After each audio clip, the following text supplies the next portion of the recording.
Jupally press క్లబ్లో కూర్చొని మీకోసం ఎదురు చూస్తున్నారు. భవన్లో ప్రెస్ మీట్ పెడుతున్నారు. ఏంది?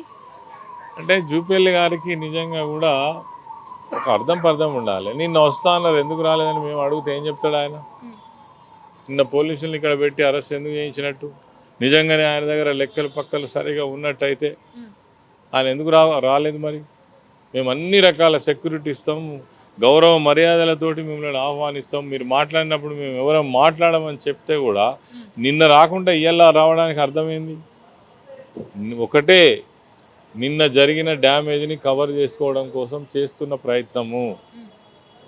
నిన్న ప్రజల్లో అబాస్ పాలైనరు, నవ్వుల పాలైనరు. మీరే రమ్మంటారు, మీరే పోలీసులతో అరెస్ట్ చేయిస్తారు. దీనికి అర్థమైంది, మీ దగ్గర సమాధానం లేదు, మీ దగ్గర ఏమీ లేదని చెప్పగానే చెప్పినట్టు. మీ దగ్గర సమాధానం లేదు అని మీరు అంటారు, కానీ పక్కా ఆధారాలు ఉన్నాయి, ప్రూవ్ చేస్తే రాజీనామా చేస్తాను ఇంకొక సవాల్ విసురుతున్నారు జూపల్లి. నేనేమంటున్నామ్మా, ఆయన నిన్న రాంగా మేము వద్దాంలే కదా. ఇవాళ ఎవరికి సమాచారం ఇవ్వకుండా సందిట్లో చాడం వేయలేకపోయి ఆడ ఏదో ప్రెస్ క్లబ్లో కూర్చుండి రావాలంటే ఏమనుకుంటున్నారు? అసలు సమాచారమే లేదా? ఎవరికి లేదు కదా. ప్రెస్ క్లబ్ లో కూర్చొని మాట్లాడే వరకు కూడా తెలియదు కదా, ఎవరికి తెలియదు, ఎవరికి ఆహ్వానమే లేదు కదా. నిజంగానే నువ్వు బహిరంగ చర్చకు నిజంగా చిత్తశుద్ధి ఉంటే 4-5 రోజులు సమయం ఇవ్వాలి, ప్లేస్ చెప్పాలి, తర్వాత డేట్ చెప్పాలి. నువ్వు అప్పుడు మేము రాకపోతే దానికి తప్పు పట్టాలి. మేము సిద్ధంగా ఉన్నాం. మాకు ఆర్ఎస్ ప్రవీణ్ కుమార్ గారు ఒక పెట్టె పట్టుకొని సోషల్ వెల్ఫేర్ డిపార్ట్మెంట్లో జరిగిన కుంభకోణం ఏముంది, ఎట్లా జరిగింది, ఎవరికి కట్టబెట్టిరు అనేది క్లియర్ కట్గా తను ఉన్నారు. అదేవిధంగా నిన్న కేటీఆర్ గారు ఇక్కడ చాలా విషయాలు చెప్పినారు. హరీష్ రావు గారు నేను వస్తా అంటే ఇక్కడ ఆగబట్టి తీసుకెళ్ళి కంచన్బాగ్ పోలీస్ స్టేషన్ తీసుకుపోయి పెడతారు. కాబట్టి ఇదంతా ఒక డ్రామా లెక్క కనబడతలేదా మీకు? సో ఇంకో పక్క పొన్నం ప్రభాకర్ కూడా ఒక సవాల్ విసురుతుండ్రు. 10 సంవత్సరాల్లో మీరు చేసిన అప్పు చాలా తక్కువ చూపిస్తున్నారు, దానికే మేము వడ్డీలు కట్టలేక ఇబ్బందులు పడుతున్నామని. ఇప్పుడు నిన్నగాక మొన్న లాస్ట్ సెషన్లో ముఖ్యమంత్రి రేవంత్ రెడ్డి గారే ఆ రోజుకి ఈ రోజు చాలా పెరిగింది అనుకో, 3,57,000 కోట్ల రూపాయలు మేము అప్పు చేసినామని ఆయననే నిండు సభలో చెప్పిండు. ఎన్ని రోజులైందండి అంటే ఆయన ఒక 3 నెలల క్రితం, 3 నెలలు అంటే దాదాపు 26-27 నెలల క్రితమే 3,57,000 కోట్లు బహిరంగంగా ప్రకటించారు, అధికారికంగా ప్రకటించింది. ఎన్ని రోజులైంది వీళ్ళ అధికారంలోకి వచ్చి? 2.5 సంవత్సరాలు దాటింది, ఇంకా 3 సంవత్సరాలు కానే లేదు. మరి 3 లక్షల అప్పు దాటి 4 లక్షలు, దాదాపు 4 లక్షలు ఇప్పుడు. మరి 9.5 ఏళ్లలో 3,50,000 కోట్లు అప్పు ఎక్కువనా తక్కువనా? అప్పుడు చేసిన అప్పుకు మీరు అభివృద్ధి కనబడుతుంది కదా. 4 లక్షల కోట్ల అప్పు ఒకవేళ అప్పుడే చేసి ఉన్నట్టయితే 40 లక్షల కోట్ల అభివృద్ధి కనబడుతుంది. కాళేశ్వరం ప్రాజెక్టు కావచ్చు, వ్యవసాయ రంగం అభివృద్ధి కావచ్చు, గురుకుల పాఠశాలలు కావచ్చు, కొత్త కలెక్టరేట్ భవనాలు కావచ్చు, కమిషనరేట్ భవనాలు కావచ్చు, అన్ని వ్యవస్థలను చక్కబెట్టడం కావచ్చు, గ్రామాలలో ఇన్ఫ్రాస్ట్రక్చర్ డెవలప్మెంట్ చేయడం కావచ్చు, హరితహారం కావచ్చు, రోడ్లు కావచ్చు, హైదరాబాద్ నగర అభివృద్ధి కావచ్చు, ఎటు చూసినా కేసీఆర్ ఆనవాళ్ళు కనబడతాయి కదా. మీరేం చేసి నీ 30 నెలలని మేము అడుగుతున్నాం. 4 లక్షల కోట్ల అప్పు తెచ్చినావు కదా, 4 లక్షల కోట్లతో ఈ రాష్ట్రంలో నువ్వు చేసినటువంటి ఒక అభివృద్ధి చెప్పుకోదగ్గది ఏదైనా ఉన్నదా అంటే ఏం సమాధానం ఉన్నది కాంగ్రెస్ నాయకుల దగ్గర, మంత్రుల దగ్గర, ముఖ్యమంత్రి దగ్గర? సో అభివృద్ధి ఉంది. ఈ సవాళ్ళ పర్వం ఇక్కడతో ఆగుతుందా, లేదంటే ఇంకా కంటిన్యూ అవుతుంది? ఇప్పుడు ఇది కంటిన్యూ అయినా కాకుండా ఈ పాపాల పుట్ట ఊరికనే పోదు. అది సింగరేణి కుంభకోణం కావచ్చు, లేదంటే ఈ సోషల్ వెల్ఫేర్ డిపార్ట్మెంట్లో జరిగినటువంటి అవినీతి కావచ్చు, వీళ్ళు అప్పుల మీద చేస్తున్నటువంటి దుష్ప్రచారం కావచ్చు, ఇది వట్టిగానే పోదు. ప్రజలు అన్ని గమనిస్తున్నారు. ప్రజాక్షేత్రంలో నిజాలు అబద్ధాలు అర్థమైన నాడు తప్పకుండా ప్రజాక్షేత్రంలో వీళ్ళకి శిక్ష తప్పదు.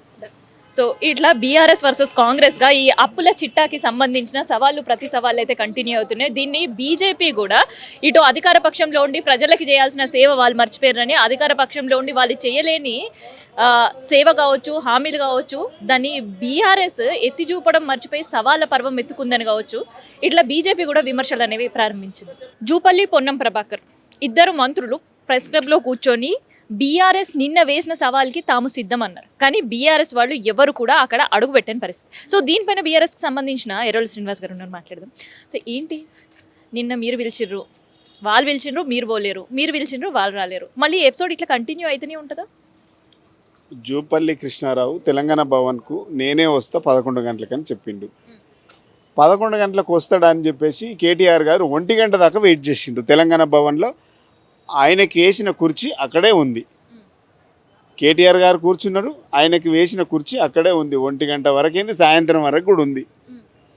తెలంగాణ భవన్కి వస్తా అని అమరవీరుల స్తూపం దగ్గరికి వెళ్ళినప్పుడే వాళ్ళు ఓడిపోయిందని అర్థమైంది కదా. సరుకు లేదు, సబ్జెక్టు లేదు అని అర్థమైపోయింది.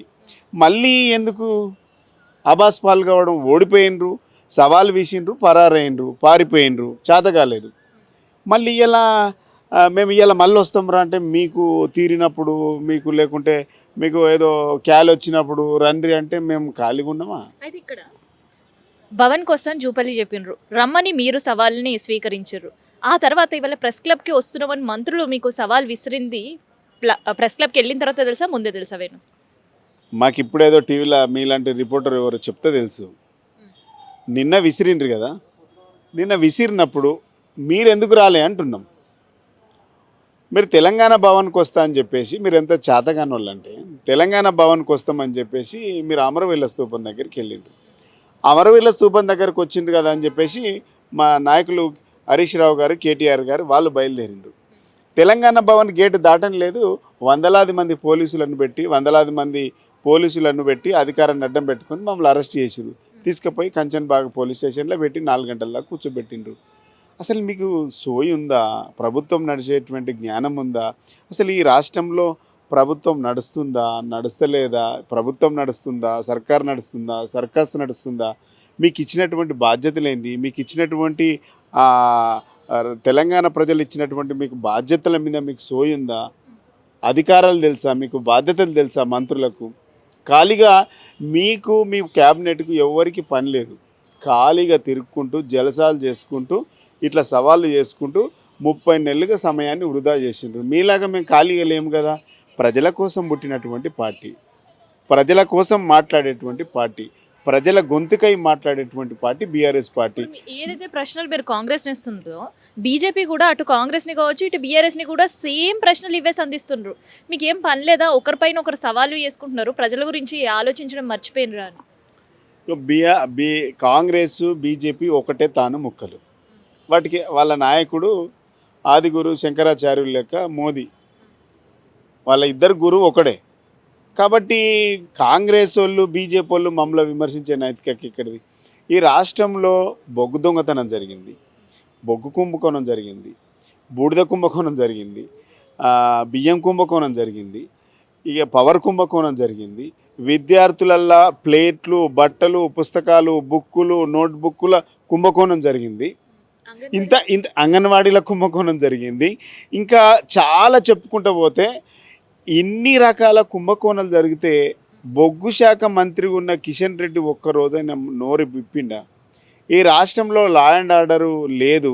ఈ రాష్ట్రానికి కేంద్ర మంత్రి అయినటువంటి హోంశాఖ సహాయ మంత్రిగా ఉన్నటువంటి బండి సంజయ్ అనేటిది రేవంత్ను రక్షించడానికే ఆయన శాఖ మంత్రి. ఆయనకి ఏం పని లేదు.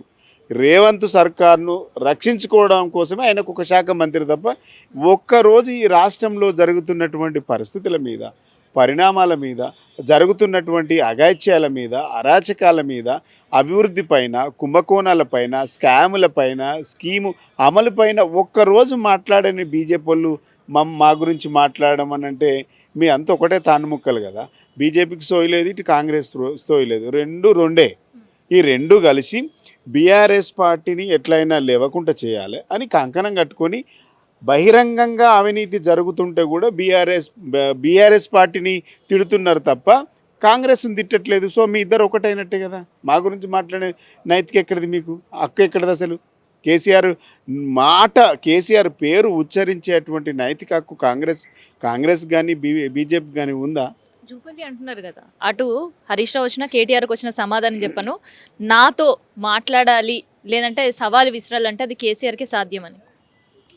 ఇక జూపల్లి ఎక్కువ ఊహించుకుంటుండు. జూపల్లి కాదు, ఆయన జూలో పిల్లి, జూబీ పిల్లి తప్ప జూపల్లి ఎక్కువ ఊహించుకుంటుండే అనిపిస్తుంది నాకు. జూపల్లికి అసలు సబ్జెక్ట్ ఉందా నాకు అర్థం అవ్వట్లేదు. ఈ రాష్ట్రంలో మీ సర్కారే, మీరు అధికారంలోకి వచ్చినాక మీ ముఖ్యమంత్రి నిండు సభలో 2024 మార్చిలో మేము 3 లక్షల చిల్లర అప్పు చేసినామని చెప్పిండు. 3,47,000 కోట్ల అప్పు చేసినామని చెప్పిండు. మీ ముఖ్యమంత్రి ఏమో ఒక లెక్క మాట్లాడతాడు. 6 లక్షల చిల్లర అప్పు చేసిండ్రని ఒక ఆయన మాట్లాడతాడు. ఇంకో మంత్రి వచ్చి ఆర్థిక శాఖ మంత్రి వచ్చేమో 7 లక్షలు చెప్తాడు. జూపల్లి వచ్చేమో 8 లక్షలు చెప్పారు. అసలు మీకు ముఖ్యమంత్రికి, క్యాబినెట్ మంత్రులకు కోఆర్డినేషన్ లేదు, సమన్వయం లేదు. మంత్రులకు, అధికారులకు సమన్వయం లేదు. అధికారులకు, జిల్లా అధికారులకు సమన్వయం లేదు. సెక్రటరియట్ ఉండేటువంటి అధికారులకు, జిల్లా అధికారులకు సమన్వయం లేదు. ఇప్పటి వరకు నిజంగా బీఆర్ఎస్ పార్టీ, మా assembly deputy floor leader Harish Rao గారు చాలా క్లియర్గా చెప్పిండ్రు. మీరు శ్వేతపత్రం విడుదల చేసినప్పుడు మీ ముఖ్యమంత్రి గారు చెప్పినటువంటి అప్పులకు వాటి మీద క్లియర్గా హరీష్ రావు గారు క్లియర్గా చెప్పిండు. బీఆర్ఎస్ పార్టీ అధికారంలో ఉన్నప్పుడు ఎఫ్ఆర్బిఎంకు లోబడి 4,17,000 కోట్ల అప్పు చేసినామని చాలా క్లియర్గా చెప్పిండ్రు. ఆనాడే మీకు సమాధానం లేక నోరు మూసుకొని తోక ముడుచుకొని వెళ్ళిపోయినరు. మళ్ళీ అయ్యలో ఒకడు 6 లక్షలు అంటాడు, ఒకడు 7 లక్షలు అంటాడు, ఒక ఆయన 8 లక్షలు అంటారు. వీళ్ళకి క్లారిటీ. మీరు చేసినటువంటి అవినీతిని కప్పిపుచ్చుకోవడానికి, మీరు చేస్తున్నటువంటి అక్రమాలను కప్పిపుచ్చుకోవడానికి, మీరు పథకాలు అమలు చేయడం చేతగాక పక్కతో పట్టించడానికి 30 నెలల నుంచి పబ్బం గడుపుతూ ఉన్నారు. ఇంకెన్ని రోజులు గడుపుతారు? మీ అవినీతి, మీ అక్రమాలు, ఈ కుంభకోణాలన్నీ బయటకు వస్తున్నాయి అనేసి ఇవన్నీ డైవర్ట్ పాలిటిక్స్ చేస్తున్నారు కదా. నిజంగా చిత్తశుద్ధి ఉంటే హరీష్ రావు గారికి నేను రమ్మని చెప్పిన, కేటీఆర్ గారికి రమ్మని చెప్పిన, మీకు దమ్ముంటే, నిజంగా మీకు చీమనెత్తురు ఉంటే మీరు ఏం చేయాలి? తెలంగాణ భవన్కి మీ పోలీసే కదా, మీరు అధికారంలో కదా, మా వాళ్ళందరినీ ఎవరు ఉండొద్దు, బీఆర్ఎస్ వాళ్ళు ఉంటే కొడతారనే భయం ఉంటే, కొడతారనే భయం కదా మీకు ఉంటే, మీలో ఎవరు లేకపోతే మేమే వస్తామని చెప్పని ఉంటుంది. మమ్మల్ని రమ్మని చెప్తారు. మీరు భవన్ ముంగట 100లాది మంది పోలీసులను పెట్టి, జీపులను పెట్టి, డీసీఎంలను పెట్టి మమ్మల్ని ఎక్కించి అరెస్ట్ చేసి ఏం తెలియనట్టుగా అమాయకంగా దొంగతనం చేసినోడు దొంగ అని మాట్లాడినట్టుగా మమ్మల్ని అరెస్ట్ చేయించి, అది నిన్న గడిచిన ఎపిసోడ్. తర్వాత ఈ సవాల్ ఇవాళ వేసిన సవాల్ని మళ్ళీ బీఆర్ఎస్ స్వీకరిస్తుందా? మళ్ళీ వెళ్తుందా చర్చ? నేను ఏమంటున్నా, చర్చకి వెళ్ళాలంటే గీలతోని కాదు. ఒకవేళ ఈ ప్రభుత్వానికి చిత్తశుద్ధి ఉంటే నిజంగానే అప్పుల మీద, అభివృద్ధి పైన, బీఆర్ఎస్ పార్టీ అప్పులపైన, బీఆర్ఎస్ పార్టీ ప్రభుత్వం చేసినటువంటి 9.5 సంవత్సరాల అభివృద్ధి పైన చర్చకు పెడదాం. ఎవరు రావాలి తెలుసా? ముఖ్యమంత్రి రాహుల్ గాంధీ రావాలి. మీ స్థాయి కాదు. ముఖ్యమంత్రి రాహుల్ గాంధీ వస్తే మా నాయకులు వస్తారు. మీకు మాట్లాడే సబ్జెక్ట్ లేదు, మీకు సబ్జెక్టు మీద అవగాహన లేదు, అసలు అప్పులు ఎన్ని చేసినామో అవగాహన లేదు. ఇలా జూపల్లి అనబట్టి 1,77,000 కోట్ల అప్పు చేసినాం మా ప్రభుత్వం అనబట్టి మీ ముఖ్యమంత్రి చెప్పిండు 3,40,000 అప్పులు చేసినామని చెప్పేసి. అంటే 10 సంవత్సరాలల్లో మేము బీఆర్ఎస్ ప్రభుత్వం చేసింది 4,17,000 కోట్ల అప్పు అయితే, ఈ ప్రభుత్వము, కాంగ్రెస్ ప్రభుత్వము 30 నెలల్లో చేసినటువంటి అప్పు 3,47,000 కోట్లు. మీరు ఏం చేసిండ్రు? 3,47,000 కోట్ల అప్పు దేనికి చేసిండ్రు అంటున్నాం. ఏం అభివృద్ధి చేసిండ్రు? పింఛన్ ఇచ్చిండ్రా? 4,000 రూపాయలు పింఛన్ ఇస్తామని పింఛన్ ఇచ్చిండ్రా? వికలాంగులకు 6,000 ఇస్తామని 6,000 ఇచ్చిండ్రా? రైతు బంధు చక్కగా ఇచ్చిండ్రా? రైతు బీమా ఇచ్చిండ్రా? రుణమాఫీ మొత్తం చేసిండ్రా? ఎందుకైంది అప్పు మీకు? ఏ లెక్కన అప్పు చేసిండ్రు మీరు? కేవలం స్కాములు చేయడానికి స్కీములు పెట్టి విపరీతంగా టెండర్లను ప్లస్కు కోడి చేసుకొని దోసుకుంటున్నారు. ఈ రాష్ట్రాన్ని దోసుకోవడానికి చేస్తున్నటువంటి బడ్జెట్ మీ ఇష్టం ఉన్నట్టుగా పెట్టుకొని తెలంగాణలో కాంగ్రెస్ ప్రభుత్వం మళ్ళీ వస్తామా లేదనేసి అవగాహన కుదుర్చుకొని రోజు పొద్దున్న నుంచి సాయంత్రం వరకు ప్రజా సమస్యలు పట్టింపు లేదు, కానీ కేవలం వీళ్ళ కమిషన్లు, వీళ్ళ టెండర్లు, వీళ్ళు ఎవరికి ఎంత తీసుకోవాలో వాటాలు పంచుకోవడంలో కాంగ్రెస్ మంత్రులు, ముఖ్యమంత్రి, కాంగ్రెస్ నాయకులంతా బిజీగా ఉన్నారు. మీరు ఖాళీగా, మీరు గవిటి మీద బిజీగా ఉండి పని చేసుకునేటోళ్ళను తెలంగాణ ప్రజల పక్షాన కొట్లాడే గొంతుకల కోసం గొంతుకల మీద కత్తి పెట్టి మీరు వస్తారా మేము సవాల్ విసిరాం. ఎవరికి కావాలని సవాల్? తెలంగాణ ప్రజలకు ఏం చేస్తారో చెప్పండి. సవాల్ తెలంగాణ ప్రజలకు ఇచ్చినటువంటి హామీలు అమలు చేస్తారా లేదా చెప్పండి. మీ కాంగ్రెస్ పార్టీ మంత్రుల లెక్క బీఆర్ఎస్ పార్టీ నాయకులు కార్యకర్తలు మీ అంత ఖాళీగా మేము లేము. మాకు బాధ్యత ఉంది ప్రజల పక్షాన కొట్లాడడానికి మాట్లాడడానికి. ఆ బాధ్యత నిర్వర్తించడంలో మేము బిజీగా ఉన్నాం. మీకు చేతనైతే రేవంత్ రెడ్డి అండ్ రాహుల్ గాంధీ తెలంగాణ ప్రజలకు 2023లో ఏ హామీలు ఇచ్చిండ్రు ఆ హామీలు అమలు మీద మీరు చేసినటువంటి అప్పుల మీద ఈ 30 నెలల్లో 9.5 నెలల్లో జరిగేటువంటి చర్చకు సిద్ధం. Thank you.